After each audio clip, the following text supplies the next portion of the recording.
Jake Miller and his farm manage a ranch that's doing all sorts of things with a regenerative agriculture approach, now honored as the Outstanding Grassland Conservation by Nebraska Association of Resource Districts. Jake joins us from Culbertson.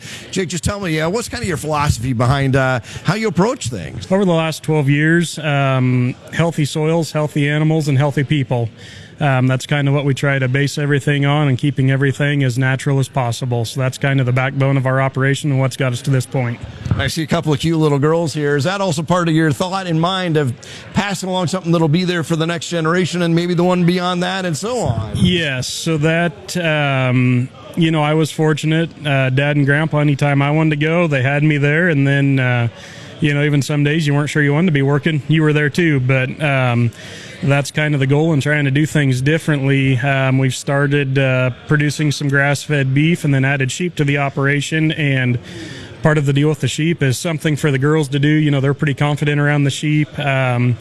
And those are some registered full-blood Dorper sheep, so that's also going to double as some 4-H and FFA projects. Be able to let the girls come back to the operation if they so choose so. It's easy. I've seen a lot of guys, certainly 10 years ago, as crop prices were where they were, people tore out trees, planted every acre border to border. Gosh, we need to change things. What can I put out there that's going to improve my soil and improve my operation? Yes, it is. And in fact, it's kind of funny. In the last year, we've cleared about 3,700 acres of cedar trees out of our pastures, or went over 3,700 acres to get the trees out. But at the same time, we're also pulling cedar saplings out of those pastures, replanting them in places to make windbreaks. In those windbreaks, we're planting some native mixes with some wildflower component to get some beneficial insects and everything else in there. We're also, this winter, we're going to plant some of our dryland farm ground back to native grass mixes, and some other fields that we're not planting back. We're going to go around the edge with about a 60-foot buffer strip,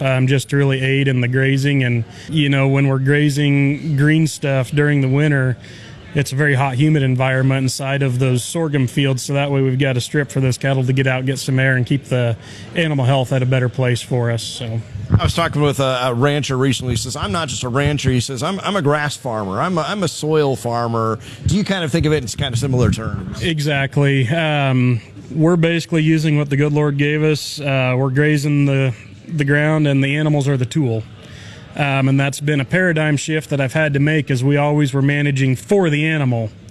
Once you start figuring out that the soil and the grass is your resource and use the animal as the tool, that paradigm really starts to change, and you look at things differently. For the NRD out of Curtis to nominate you for an award and now be recognized statewide, that's got to be pretty humbling. Yeah, that's awesome. We are humbled to get the award, and just, anything we can do to keep helping people utilize resources, reduce water inputs. That's one of our main goals on our operation.